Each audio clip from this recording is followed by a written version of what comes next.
আসসালামু আলাইকুম। আহসান একাডেমির পক্ষ থেকে অ্যানাটমি অফ ইনগুইনাল রিজিয়ন প্রেজেন্টেশনে আপনাদেরকে স্বাগত জানাচ্ছি।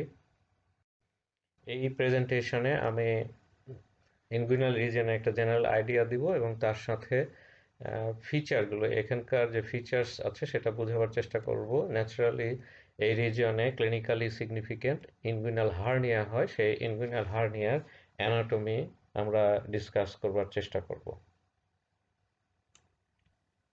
এখানে যে স্কেচটা দেখা যাচ্ছে, স্কেচের যে এই অ্যারো, ব্ল্যাক অ্যারো দিয়ে আমি এরিয়াটা দেখালাম, এটাকেই ইনগুইনাল রিজিয়ন বলে, যেটা ইংলিশে আমরা গ্রোইন বলে থাকি। এখানে দেখেন যে এই বাহির থেকে অ্যান্টেরো অ্যাবডোমিনাল ওয়াল এবং থাইয়ের জাংশনটার এই রিজনে মনে হয়। অ্যাকচুয়ালি আমরা যদি এর ভালো করে অ্যানাটমিতে অ্যাবডোমেনে দেখি, খেয়াল করি, তাহলে এর অ্যান্টেরিয়র ওয়াল এবং পিছনের ওয়ালটা এসে এই জায়গায় মিলে। আমরা যদি এর ডায়াগ্রামেটিক্যালি খেয়াল করি, যে দেখেন আমরা একটা মাসল দেখাবার চেষ্টা করেছি মিডিয়ান সেকশনে, এবং সেটারই 3D মতো করে দেখাবার চেষ্টা করছি। এখানে এই পিছন দিকের যে মাসলটা দেখা যাচ্ছে, এটা সোয়াস মেজর মাসল, এবং তার সামনে যেটা দেখতে পাচ্ছেন এটা ইলিয়াকাস মাসল। এই যে এখানেও দেখেন এই সোয়াস মেজর মাসলটা চলে যাচ্ছে একেবারে নিচে, ইলিয়াকাস তার সাথে জয়েন করে ফিমারে অ্যাটাচমেন্ট নিয়েছে। এখন আমরা যদি খেয়াল করি যে এই সাদা অ্যারোটা দেখা যাচ্ছে, এটা অ্যান্টেরিয়র অ্যাবডোমিনাল ওয়াল। এখানে ন্যাচারালি তিনটা অ্যাপোনিউরোসিস আছে এবং তারা মিডিয়ানে এসে মিট করেছে, এবং ওপাশে রেকটাস অ্যাবডোমিনে যাচ্ছে। এরা সব এসে কিন্তু ইনগুইনাল রিজিয়নে এই জায়গাটাতে ইনসারশন নেয় অথবা ইনগুইনাল লিগামেন্ট ফর্ম করে। পিউবিক ক্রেস্টে ইনসারশন নেয় না, পিউবিক সিম্ফাইসিসে নেয়। এখানে এই জায়গাটাতে দেখেন ঠিক ইনগুইনাল লিগামেন্টের নিচে এরা এসে যায়। সুতরাং এই অ্যান্টেরিয়র এবং এই যে পোস্টেরিয়র ওয়াল এর ইউনিয়নটা এর ঠিক ইনগুইনাল লিগামেন্ট বরাবর হয়, এইটাকেই ইনগুইনাল রিজিয়ন বলা হয়। তাহলে এটা হচ্ছে পোস্টেরিয়র ওয়ালের আমি দেখালাম, আর এইটা হচ্ছে ইনগুইনাল লিগামেন্ট আপনাকে দেখাবার চেষ্টা করলাম। এখন এই রিজিয়নের ক্লিনিক্যালি সিগনিফিক্যান্ট যে স্ট্রাকচারগুলো আছে তার মধ্যে কিন্তু অলরেডি আমরা ডিসকাস করেছি, এটা সুপারফিশিয়াল ইনগুইনাল রিং। এটা হচ্ছে এক্সটার্নাল অবলিক অ্যাপোনিউরোসিসের উপর ট্রায়াঙ্গুলার একটা ওপেনিং, এবং এইটা হচ্ছে ডিপ ইনগুইনাল রিং এর অবস্থান। সেটা হচ্ছে ফসা ট্রান্সভার্সালিস, মানে ভিতরের দিকে থাকে। তাহলে আপনাকে অ্যান্টেরিয়র ওয়ালটা ভিতর থেকে দেখতে হবে। এটা অ্যান্টেরিয়র ওয়াল আমরা ভিতর থেকে দেখছি, ইনার সাইড থেকে। তাহলে এই যে ওপেনিংটা দেখতে পাচ্ছি, যেখানে আমি লাল এটা ধরেছি ইন্ডিকেটর, এটা হচ্ছে ডিপ ইনগুইনাল রিং। তাহলে অ্যারোটা রাখলাম, এটা সরিয়ে নিলাম। দেখেন একটা টিউব, হলুদ রঙের টিউব যে এখানে ঢুকছে, যেটা হলুদ দিয়ে দেখানো হয়েছে, এটা ভাঁজ ডিফারেন্স। তাহলে ভাঁজ ডিফারেন্সকে নেওয়ার জন্যই এই ক্যানেলটা অ্যাকচুয়ালি মেলে তৈরি হয়েছে, এবং তার সঙ্গে অ্যাকম্পানিং স্ট্রাকচারগুলো যায়। এই দেখেন ডিপ ইনগুইনাল রিং, এইখান থেকে এই পুরো প্যাসেজটা হচ্ছে ইনগুইনাল ক্যানাল। এরপরে এটা সুপারফিশিয়াল ইনগুইনাল রিং দিয়ে ওই স্ট্রাকচারগুলো বের হয়ে আসে, সে স্ক্রোটামে যায়। তাহলে এখানে আমরা ক্লিনিক্যালি কিন্তু যে কোনো পার্সনের ঠিক এই জায়গাটা পিউবিক টিউবারকুল পাই, তার উপরে যদি ইন্ডেক্স ফিঙ্গার দেই, তাহলে আমরা জানি যে পিউবিক টিউবারকুলের উপরে এবং মেডিয়াল সাইডে এই সুপারফিশিয়াল ইনগুইনাল রিং থাকে। তাহলে ওই জায়গায় যদি আমরা প্রেস করি, দেখবো যে এই রিংটা ফিল করা যাচ্ছে, যে জায়গাটায় ভিতরে চলে যাচ্ছে আঙ্গুলটা। তাহলে এইভাবে আমরা কিন্তু সুপারফিশিয়াল ইনগুইনাল রিং এর পজিশনটা বুঝতেও পারি। এই যে দেখেন এই দিক দিয়ে আসলে আঙ্গুলটা দেখানো হয়ে গেছে। এই পুরো জিনিসটাকে বলা হয় স্পারমাটিক কর্ড। এই যে ভাঁজ ডিফারেন্স এবং তার অ্যাকম্পানিং স্ট্রাকচারগুলোকে একত্রে এই স্পারমাটিক কর্ড বলে। এটা কাভারিং এর ভিতরে থাকে, শীথ অফ দ্য স্পারমাটিক কর্ড হয়, এবং একটা মাসল ফাইবার কিছু এখানে আসে, যে ক্রিমেস্টারিক মাসলগুলো এর সাথে চলে আসে। তাহলে ইনগুইনাল ক্যানেলটা হচ্ছে একটা অবলিক ইন্টারমাসকুলার প্যাসেজ, যেটা সুপারফিশিয়াল ডিপ থেকে আসলে সুপারফিশিয়াল ইনগুইনাল রিং পর্যন্ত আসে। এটা প্যারালালি থাকছে। আপনি দেখেন এই ডিপটা হচ্ছে মিড ইনগুইনাল পয়েন্ট, যা ইনগুইনাল লিগামেন্টের উপরে। তাহলে মিডিয়াল হাফটা আসলে এই ক্যানেলটা তৈরি করে, এর উপরে থাকে, এবং এই ইন্টারনাল অবলিক মাসলটা কিন্তু 2/3 কাভার করে। সুতরাং এই ইনগুইনাল লিগামেন্টটা 1/3, মেডিকেল 1/3টা ফ্রি, যেটা হচ্ছে ফ্লোর করছে ইনগুইনাল ক্যানেলের। তাহলে এর ভিতর দিয়ে কিন্তু মেলের টেস্টিসটা ডিসেন্ড করে। এর ফলেই কিন্তু এটা রিলেটিভলি বড় হয়ে যায় এবং তার ভিতর দিয়ে এই বড়টা মেনটেন হয় বিকজ স্পার্মাটিক কর্ড ভাস ডিফারেন্সটা কিন্তু টেস্টিস থেকে ওকে পেটের মধ্যেই যেতে হচ্ছে সিক্রেশন নিয়ে। সুতরাং ওকে কিন্তু এর ভিতর দিয়েই যেতে হচ্ছে, সুতরাং এই ওয়াইড চ্যানেলটা ওয়াইডারে থেকে যায়।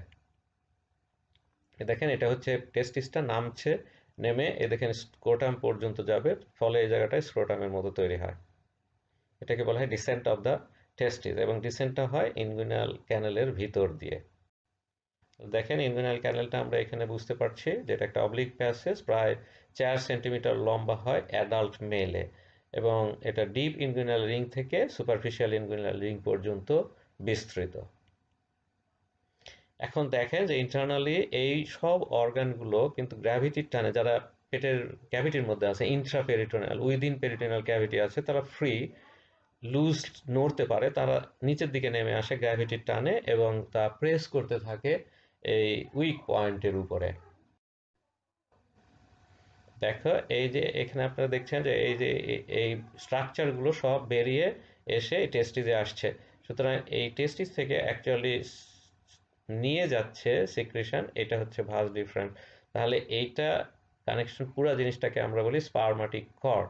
তাহলে এই স্ট্রাকচার যাতায়াত করে স্পার্মাটিক কর্ডের ভিতর দিয়ে মেলের ক্ষেত্রে। এইখানে দেখেন যে এটা হচ্ছে ভাস ডিফারেন্স, যে ইয়েলো টিউবটা দেখা যাচ্ছে এবং তার সাথে যে রেডটা দেখা যাচ্ছে এটা টেস্টিকুলার আর্টারি এবং এই যে নীলগুলো দেখা যাচ্ছে এটা হচ্ছে প্যাম্পিনিফর্ম প্লেক্সাস তৈরি করে, যে আর্টারি এসে কিন্তু ভেনাস ব্লাস্টটাকে একটা প্লেক্সাসের মধ্যে নেয় এবং তারা জোড়া লেগে টেস্টিকুলার ভেন হয়, এর ভিতর দিয়ে চলে যায়।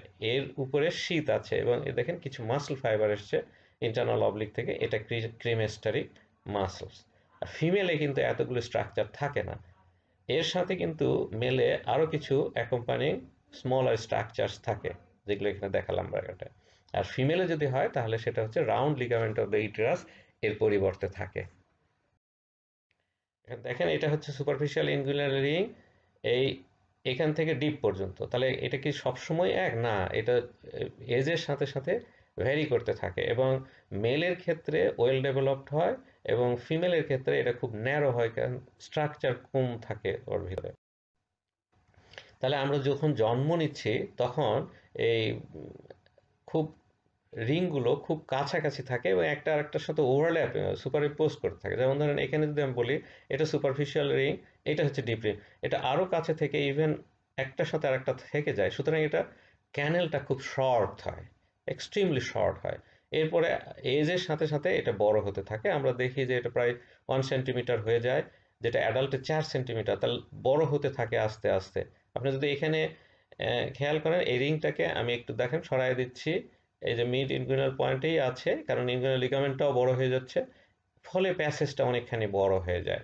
তাহলে এই ক্যানেলটা অনেকখানি বড় হয়ে যায় অ্যাডাল্টের ক্ষেত্রে, 4 সেন্টিমিটারের মতো হয়ে যায়। এখানে দেখেন যে আমরা অ্যাডাল্টহুডে দেখতে পাচ্ছি যে দিস ইজ ইনগুইনাল, এইটা হচ্ছে ডিপ ইনগুইনাল রিং, এইটা সুপারফিশিয়াল, এতটা হয়ে গেছে। সুতরাং এই রিংটা সেপারেট হওয়ার ফলে যে অ্যান্টেরিয়র পোস্টেরিয়র ওয়ালটা পিছন থেকে প্রেস করলে এটা কলাপস করে, এটাকে বলা হয় শাটার ইফেক্ট। তাহলে অ্যাডাল্টে যে এই যত লেন্থ বাড়তে থাকে শাটার ইফেক্টটা তত বাড়তে থাকে। এখন আমাদের সাপোর্টটা কি আছে, যেমন উইক পয়েন্ট হচ্ছে সুপারফিশিয়াল রিংটা। তাহলে ডিপ রিং এর সামনে আমরা দেখতে পাচ্ছি যে এই যে এটা হচ্ছে ইন্টারনাল অবলিক মাসল, কারণ ডিপ লিঙ্কটা মাঝখানে আছে, এই ট্রান্সভার্সাস অ্যাবডোমিনাস কিন্তু 1/3 থাকে। সুতরাং এর সামনে ট্রান্সভার্সাস অ্যাবডোমিনাস ফাইবারগুলো আসে না। তাহলে এই ইন্টারনাল অবলিক ফাইবার্স এবং এক্সটার্নাল অবলিক ফাইবার্স মিলে এই ডিপার রিং এর সামনের দিকে সাপোর্ট দেয়, কিন্তু উইকার পয়েন্ট হচ্ছে সুপারফিশিয়ালটা। এই এই ক্যানেলের এই পিছনের ওয়াল এবং এই পোর্শনটুকু উইকার থাকে। এইখানে দেখেন যে আমরা দেখতে পাচ্ছি যে এইটা হচ্ছে মিডল লেয়ার, ইন্টারনাল অবলিক মাসলটা এটা আর্চ করে over the canal roof form করলো এবং তারপরে ভিতরে ঢুকে গেল। এবং একইভাবে দেখেন ট্রান্সভার্সাস অবডোমিনাস এই ল্যাটারাল থার্ড থেকে অরিজিন নিয়ে রুফের উপর দিয়ে আর্চ করে এসে এর সাথে ফিউজ করে। দেখেন এই ফিউজ টেন্ডনটা এটা হলো কনজয়েন্ট টেন্ডন। তাহলে এই দুজনের ফিউজ টেন্ডন হচ্ছে কনজয়েন্ট। এই কনজয়েন্ট টেন্ডন দেখেন পস্টেরিয়র ওয়াল থেকে শুরু করে সুপারফিশিয়াল ইনগুইনাল রিং এর পিছনে দারুণভাবে একটা সাপোর্ট দেয়। পোর্শনটুকু দেখেন একটা এর সুপারফিশিয়াল উইকনেসটাকে দূর করে। দ্বিতীয়টা হচ্ছে আমরা ক্লিনিক্যাল ইম্পর্টেন্স, যে এই যে আমরা দেখতে পাচ্ছি যে সুপারফিশিয়াল ইনগুইনাল রিং, ও সরি এটা ডিপ ইনগুইনাল রিং, এই ডিপ ইনগুইনাল রিংয়ের থেকে ঠিক মেডিয়ালি ইনফেরিয়র এপিগ্যাস্ট্রিক আর্টারি থাকে এবং সঙ্গে ভেন থাকে, শুধু ভেসেলস। এটা সার্জনদের জন্য একটা ভালো ইন্ডিকেশনস যে এটা কি কোন টাইপের হার্নিয়া, আমরা সেটা ডেসক্রাইব করব। তৃতীয় হচ্ছে আমরা একটা বিশেষ অ্যাঙ্গেল, যে জায়গাটা উইক বলা হয়, এই ট্রায়াঙ্গেলটাকে আমরা বলি যে ইনগুইনাল ট্রায়াঙ্গেল অথবা হ্যাসেলবার্গস ট্রায়াঙ্গেল বলা হয়। তাহলে এর বাউন্ডারিটা আপনাকে বুঝতে হবে যে এই নিচের দিকের যে বাউন্ডারিটা আছে সেটা হচ্ছে মেডিয়াল থার্ড অফ ইনগুইনাল লিগামেন্ট। এখন যদি ল্যাটারালটা বলেন তাহলে এটা হচ্ছে এই দেখেন ইনফেরিয়র এপিগ্যাস্ট্রিক ভেসেলস, এবং এই মেডিয়ালটা বাউন্ডারিটা বলেন রেকটাস অ্যাবডোমিনাস মাসলের ল্যাটারাল বর্ডারটা। এই তাহলে এই তিন বাউন্ডারির মাঝখানে ট্রায়াঙ্গেলটাকে বলা হয় হ্যাসেলসবার্গ। এই জায়গায় যে মাসলগুলো আছে আস্তে আস্তে বয়সের সাথে সাথে উইক হতে থাকে। এটা দেখেন পোস্টেরিয়র ওয়াল ইনগুইনাল ক্যানেলের ফর্ম করেছে, যা উইথ এজ আস্তে আস্তে দুর্বল হতে থাকে। তাহলে হার্নিয়া জিনিসটা হচ্ছে যে কোনো অ্যাবনর্মাল প্রোট্রুশন, যে কোনো ভিসারা যদি তার ওয়াল দিয়ে বেরিয়ে আসে তাকে হার্নিয়া বলি। তাহলে ইনগুইনাল রিজিয়নের ওয়াল দিয়ে বেরিয়ে আসলে তাকে আমরা ইনগুইনাল হার্নিয়া বলবো। এখন ইনগুইনাল রিজিয়নে আমরা দেখলাম যে ইনগুইনাল ক্যানেলটাই সবচেয়ে উইক জায়গা। তাহলে এটার একটা ডিপ ইনগুইনাল রিং আছে, এখানে উইক, তাহলে ভিসারা ওর ভিতর দিয়ে চলে আসতে পারে, পুরা ক্যানেল দিয়ে সুপারফিশিয়াল দিয়ে স্ক্রোটামে চলে আসতে পারে। এটা এক ধরনের হার্নিয়েশন হলো। এখন এরা এই পোস্টের ওয়াল ভেদ করেও আসতে পারে।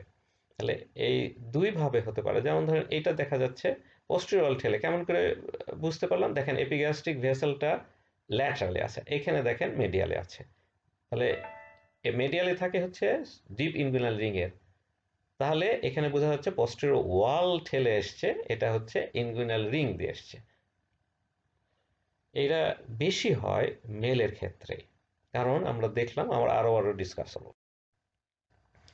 তাহলে এই ইনগুইনাল ক্যানেল দিয়ে প্রোট্রুশনটা দুই রকমের হতে পারে, ডাইরেক্ট এবং ইনডাইরেক্ট। দেখেন এখানে এটা কি হচ্ছে, ডিপ ইনগুইনাল রিং দিয়ে ঢুকে ক্যানেল ক্রস করে সুপারফিশিয়াল ইনগুইনাল রিং দিয়ে বেরোচ্ছে, আর এটা হচ্ছে ডাইরেক্টলি পস্টেরিয়র ওয়াল ভেদ করে ক্যানেলে চলে আসছে এবং তারপরে সুপারফিশিয়াল ইনগুইনাল রিং দিয়ে বেরোচ্ছে। তাহলে এটা হচ্ছে ডাইরেক্ট, যে ডাইরেক্টলি পস্টেরিয়র ওয়াল দিয়ে আসছে।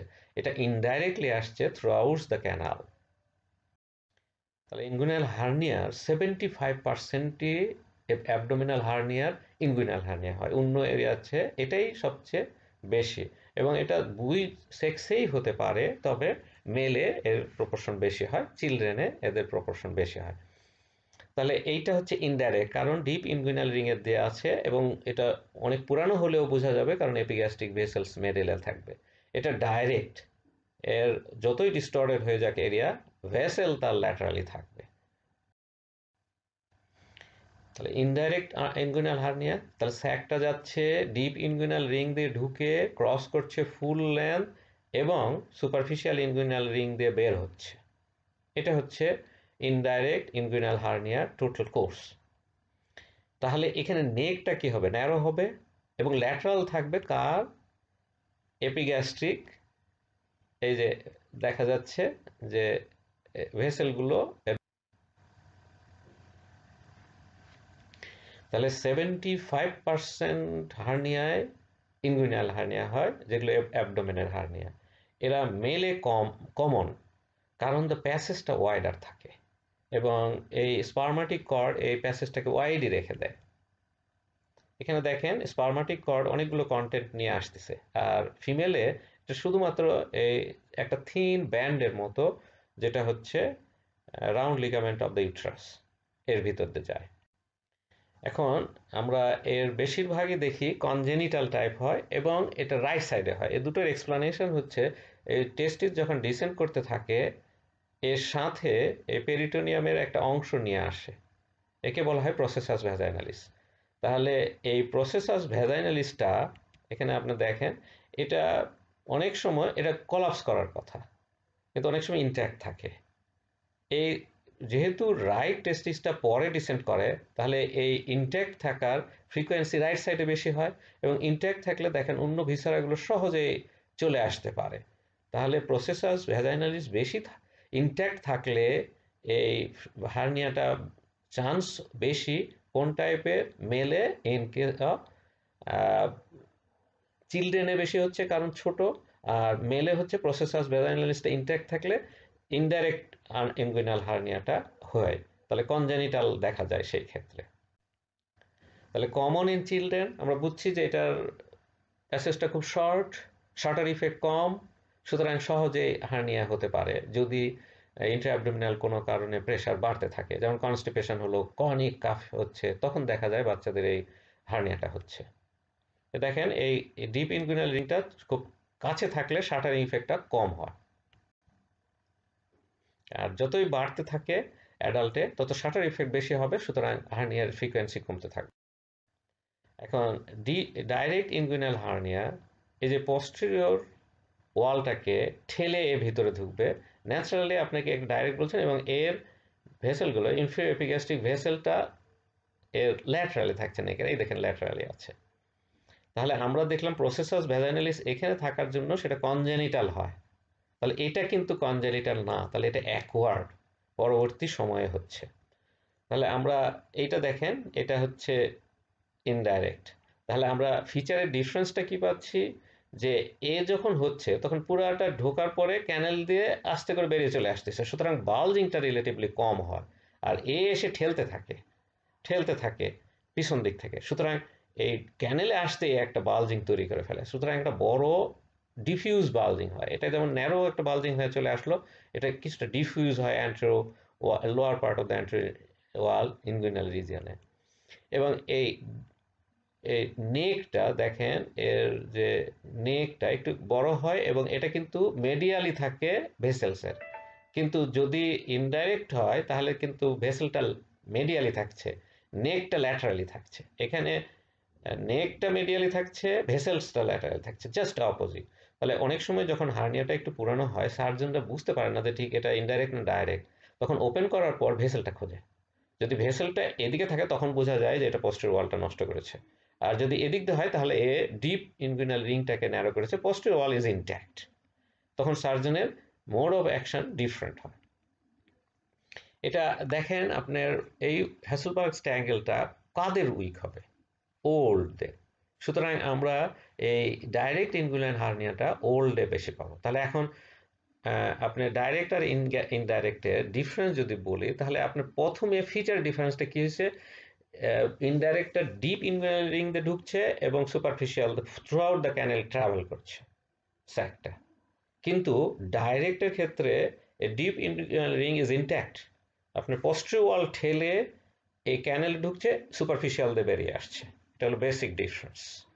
এখন সার্জনসরা দেখছে যে ক্লিনিক্যাল এক্সামিনেশন করার সময় ইনিশিয়ালি একটা ন্যারো সোয়েলিং হয়েছিল, কাশি দিলে বাড়ছে এবং সেটা আস্তে আস্তে স্ক্রোটামে আসছে, আর ডাইরেক্ট হলে সেটা বালজিং, একটা ওয়াইড বালজিং তৈরি করছে লোয়ার পার্টে, এবং আস্তে আস্তে সেটা সুপারফিশিয়াল দিয়ে বেরিয়ে আসছে।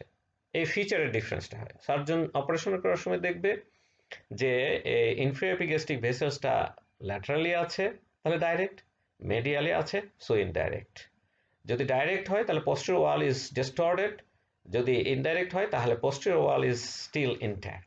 তো দেখেন এই 4-5টা ডিফারেন্স আমরা ডাইরেক্ট এবং ইনডাইরেক্ট ইনগুইনাল হার্নিয়া বলতে পারি। Thank you very much for remaining with the presentation.